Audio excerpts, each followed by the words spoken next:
E is for Emilie.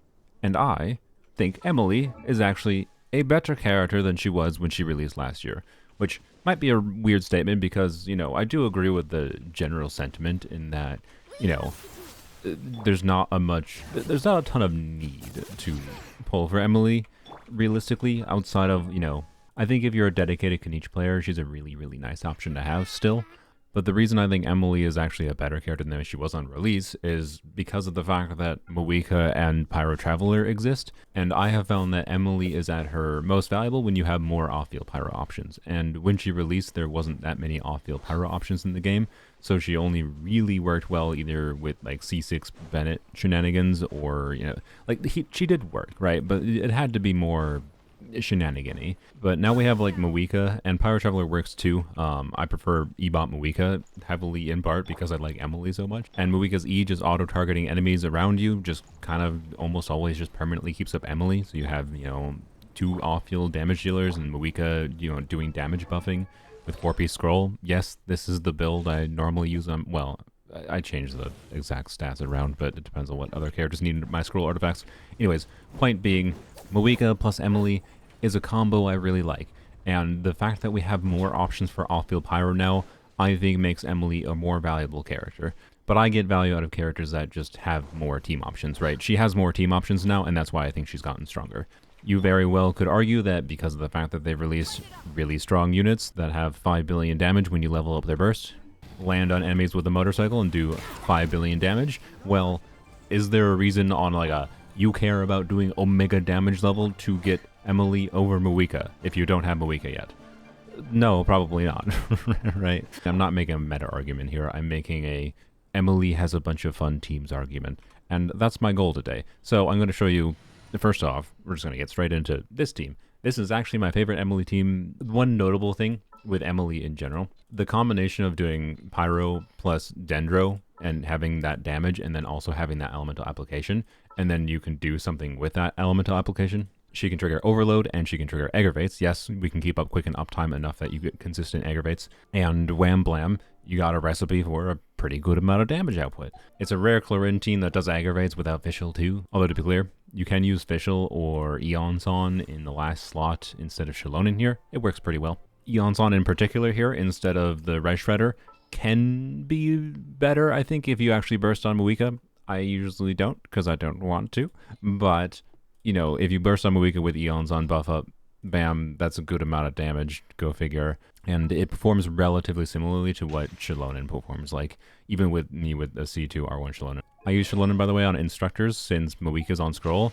That'll increase our Overload damage, it'll increase our Aggravate damage, yada yada. Emilie, by the way, as far as her build goes, despite how much I like her, I see almost zero compelling reason to farm her signature artifact set.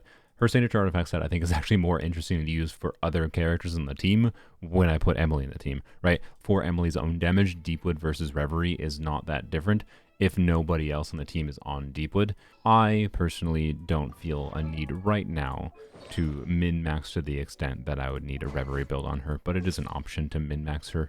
I will talk about her signature weapon a little bit later, by the way, because this is a rare case of a 5-star weapon that actually results in more than just like stats. It results in a gameplay change for Emilie. And that gameplay change can matter for how you consider what kinds of teams she is used in. And I want to mention that. Enough yapping, let's get into it. I'm going to show this team in Stygian Onslaught. It works quite well in Abyss, by the way. We're going to burst. I normally don't burst on Moika, but I need to extend her Pyro application uptime to deal with this annoying thing's mechanics. Alright, bam, bam. Let's do this. Okay. I'm not going to use her burst there. Why? Because that feels like cheating using C2 Shallonen. I don't need no C2 Shallonen for this. Bam. I'll use it now, though, because I probably gotten it back anyways. Alright, bam. Yeah, let's do that. Okay. As you can see, we're doing a pretty competent amount of damage. This enemy is weird, of course, because it's mechanics.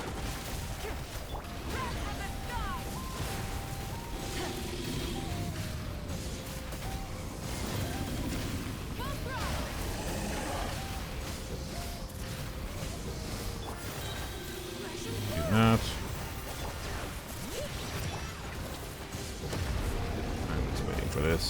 I thought this would... Okay, well, I didn't. That was dumb. Whatever, don't worry about it. Don't worry about it. We do this. And... Crap. Crap. Crap. I love this team.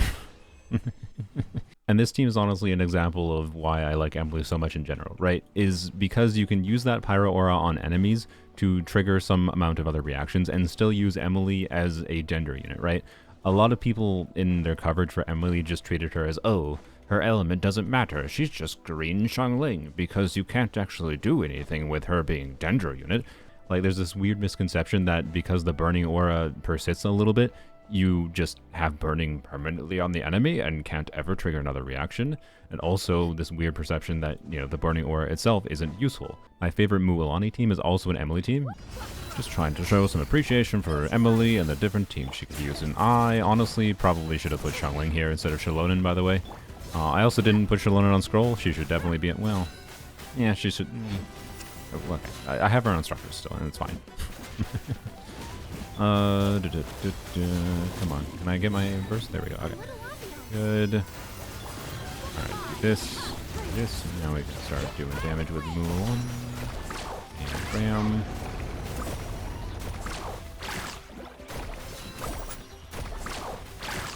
All right, and do.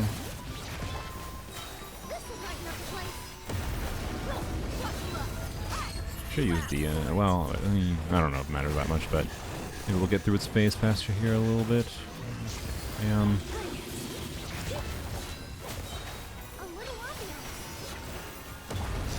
This.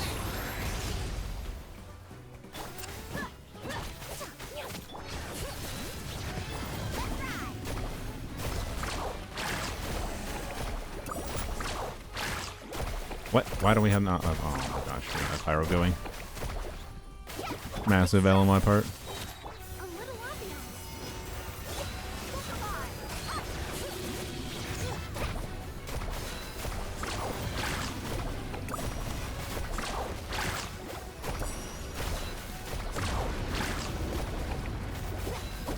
Oh my gosh, I screwed up.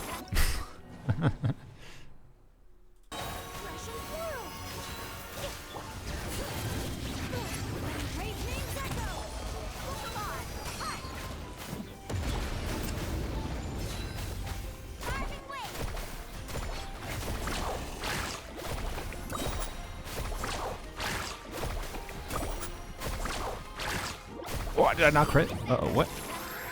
Okay, well, almost didn't complete it. You know, this boss is a little weird with Mualani. I think you get the point, though. You know, Emilie can be used to have burning or to do something with a Hydra unit. There are more fun things that you can do than just using, you know, the strong characters. It's just Stygian Onslaught, you know, wants the more strong characters, of course. Since we're talking about Hydra, though, what about Furina? Now, she is a weirdo.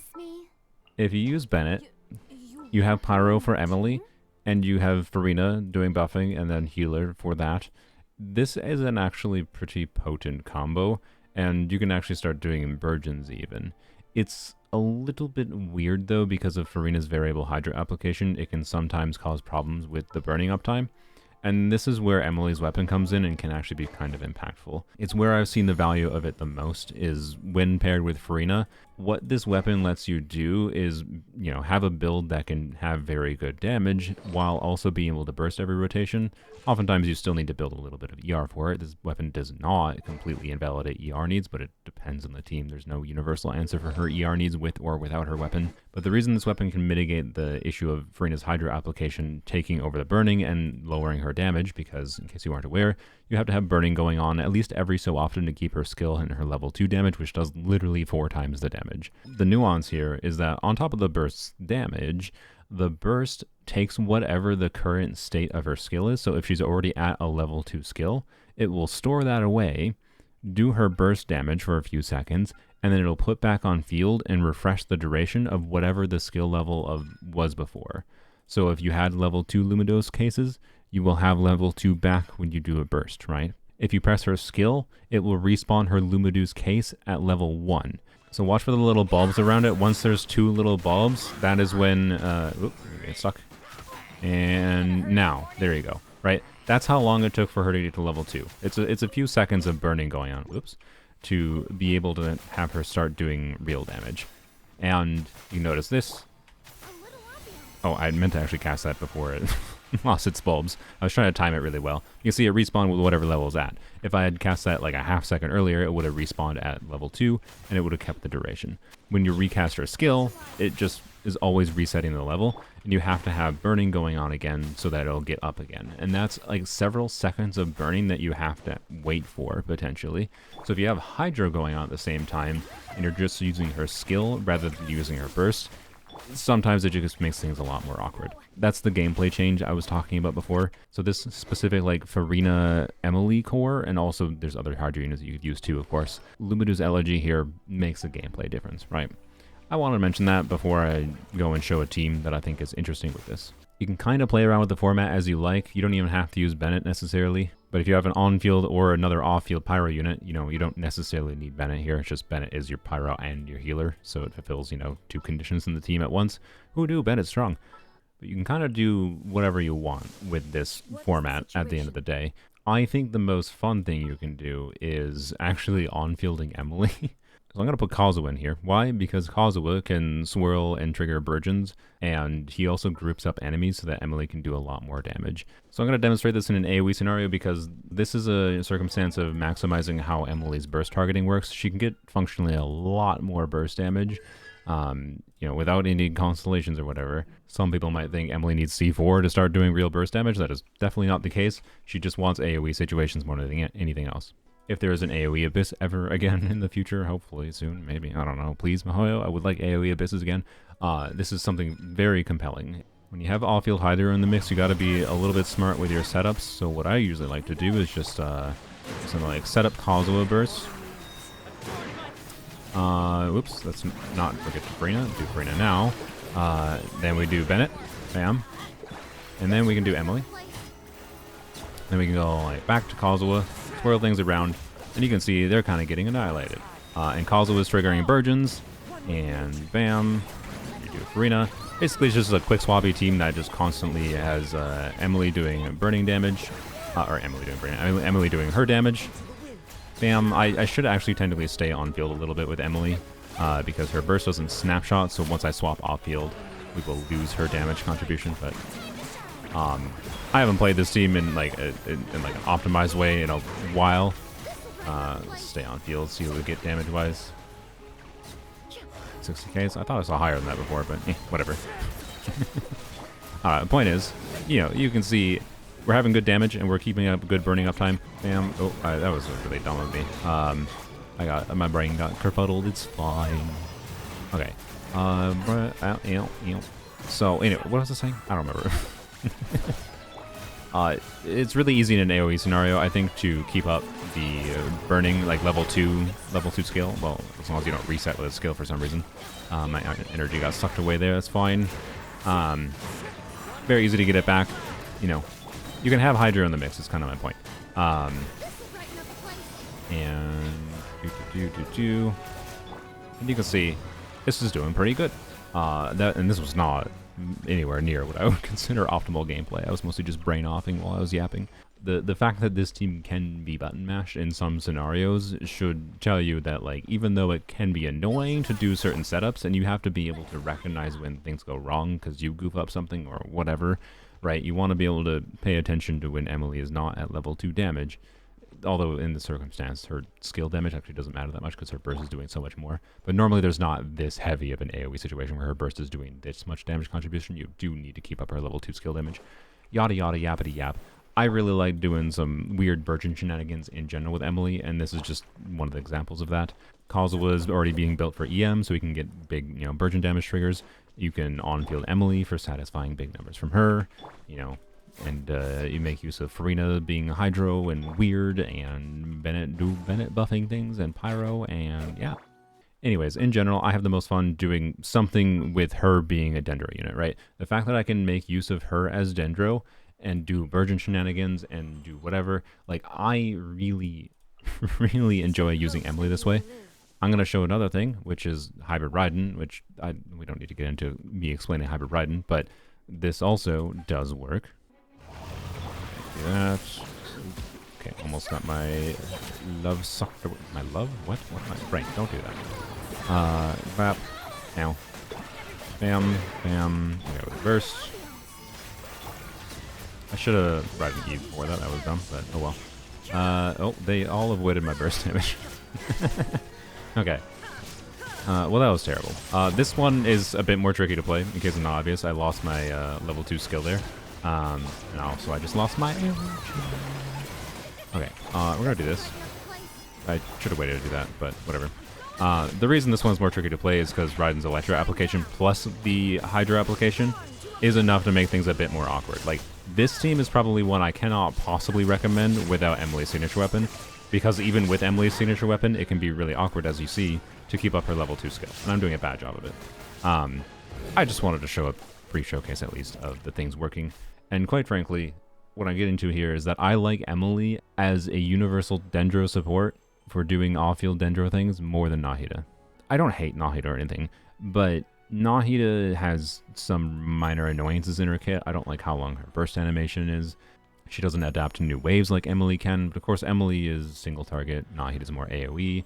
Nahida basically requires Electro, by the way, for her to do real damage. She does almost nothing without Electro, whereas Emilie can do real damage without Electro, and I like that a lot more too. So for all intents and purposes, Emilie has almost nearly replaced my usage of Nahida, which might seem weird, especially even that I have a C2 Nahida. I just don't feel that much desire to use Nahida when I have her available. I'd rather work around the Pyro mess than, you know, have to do things with Nahida. Should I try some Yae Overburn? I actually haven't tried this with Iansan specifically. Let's start with... Oh, we got our energy sucked. Oh well. Do that. Alright, do this. Do this. I should have... Whatever, it doesn't matter. Do this. Do this. I don't have my energy, unfortunately. Would have liked to Yae Burst there. Yae Burst in Bennett buff would have been some big damage. Right. Obviously, this team is much more single target. That's fine. Alright, go here. I think I had 3 skills up, right? Nice, yeah. Alright, I'm getting as much damage on Yae here as I get in a Overload team. Which, considering how, you know, strong Chevreus's buffs are combined with an attack skiller, that's pretty significant. We have no Red Shredder here, right?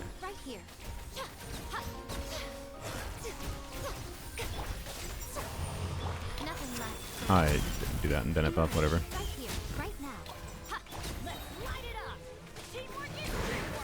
Yeah, you can see this mostly works, although I think I lost level 2 skill there. I'm not paying attention, it's fine. It should be easy with management, but again, you know, another example of, you know, when you have a bunch of Electro application of anything going on, it can be a little bit harder to keep up the level 2 skill. And it's something to be aware of, right? And that's, again, what her, like, signature weapon kind of can mitigate issues with. Because we can do things like that, and this, that'll keep the level 2 skill. Probably should have redone Yae before I did that, but it's fine. Bam, bam, bam.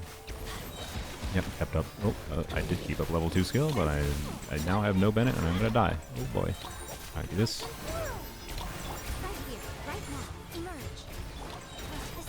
Oh, Bennett died. Rip. Anyways, for how, again, terrible my gameplay has been, not bad. We could kind of go on with different potential units to slot into, you know, Emilie teams, but this is kind of just what I wanted to showcase. She is not just relegated to being, you know, a green Xiangling in Geniche teams. To be clear, if you want to do something mono Pyro aligned with Arlecchino or whoever, you know, this should work with Muika too, because Iansan, you know, is Natlan for Muika. Obviously, that's a compelling option too. It's not going to be their strongest team or anything, but it's going to be a very simple to play and comfortable team, right?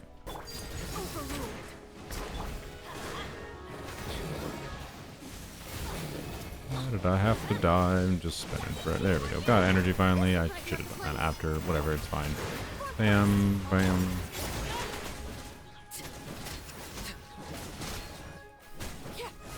Yeah, obviously this works. Who knew? Obviously, this is not that interesting to me on a gameplay level or anything, of course. Not really the point here. The point is that Emilie has these kinds of uses. This is like more the normal conception people had of her just as a generic off-fielder.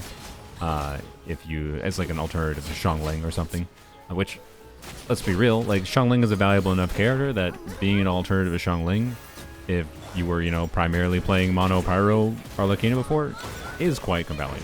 This is not something I play that often, because I enjoy the higher damage Arlecchino teams a little bit more if I'm in the mood to play Arlecchino, generally speaking. But at the end of the day, does this feel, you know, that different from playing Chevrus Arlecchino? Not really, right? So Arlecchino Chevrus is basically just Mono Pyro 2 in a different direction. It works quite well. Who knew?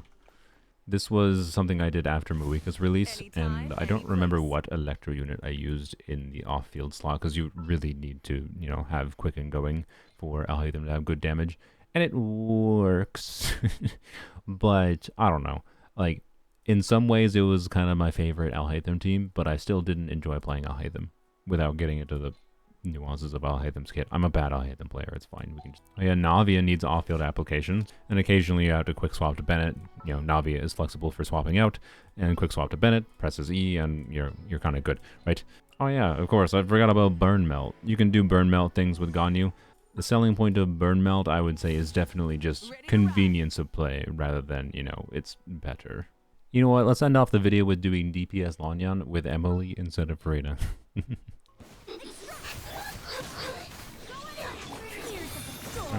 Brap. And I probably should have bursted before... should I have bursted before? No, I guess it's fine to do this now. That's one way to do it. Alright, and we're gonna do this. Okay, good, I hit both of them. Okay. And we're just gonna have to let Emilie expire here while we try to get through these. Okay. And ow, bram. Okay, nice. Do this. Do this. Do this. You know what? No, I think it does make sense because we do you here. And then we do this. And we stay on field a little bit. But then we do our damage. Bars on. Alright, bam. Bam. Oh, I did that a little early. Whatever.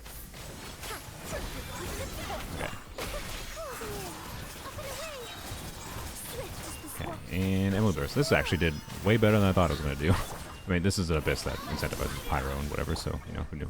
What? Come on. There we go. Bam. Now, these things are Dender resistant, so this is not exactly going to be a ideal showing for Emilie, but it shouldn't be that bad. I forgot to Bennett Burst. That's a little stupid of me. I also didn't Farazan Burst, because I'm busy yapping. It's fine. Sometimes we have priorities. Those priorities are yaps. Crap. Yes. Some particles to Lanyan. Okay, let's do this. Use just skill there, because I wasn't sure when her burst would be. Oh, I didn't have to use her skill there. Okay. Alright. This. Did I swirl Pyro around? I did. Good. Okay. Do this. Oh, I wasn't in Bennett's butt. Okay, whatever. Fine.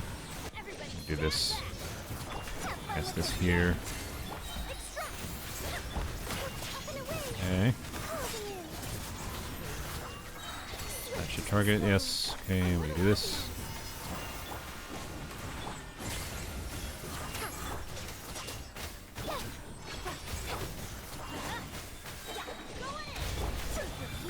Bam. Okay, that was a little slow, but, you know, this thing is Dender resistant and it's annoying. Do this, do this. Let's do that. They're gonna be buttholes, yeah. Yeah, maybe we should have waited for Bennett buff, but... didn't have energy, so I'm just kind of waffling over the place. Alright, do that. Did I even use Lanyan now? Ow. Yeah, I use Lanyan. Okay. We'll save our burst, though. Alright. And we can do this. That. I should have saved that for when it does a shield. Okay, that's fine. Do E now. That. Oh, you're animal resistant too. Okay. Wow. Alright, I forgot the... Yeah, this is just a non-ideal situation for both of the second and third tiers. I'll still do it. It'll be fine. Okay. Bam. Bam. This. She broke her neck. It's fine. Now. Bam. Yeah, you are very anima resistant, aren't you? Okay. That. That. You know, considering the boss's resistances in both chambers, didn't have Bennett up there, but whatever. Considering the boss's resistance in both chambers, I think this is a pretty good showing. This is all first try, too. So yeah, I don't know what to say. I like Emilie. Do you need to get her? No. By any means, I don't think you have to. Emilie, at the end of the day, I think represents my ideal of Genshin character design, wherein the fact that she has a lot of compelling use cases and can be very good, but also you don't really have to get her, even for her, you know, strongest meta use case, like with Kanichi or whatever. I think she's a very well-balanced character, and that's a good thing. E is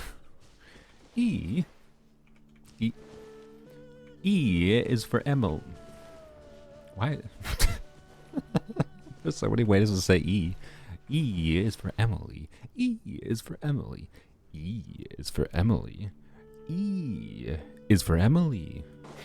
Emilie? No. Emilie. Emilie. Is for no. That's no. E is for Emilie.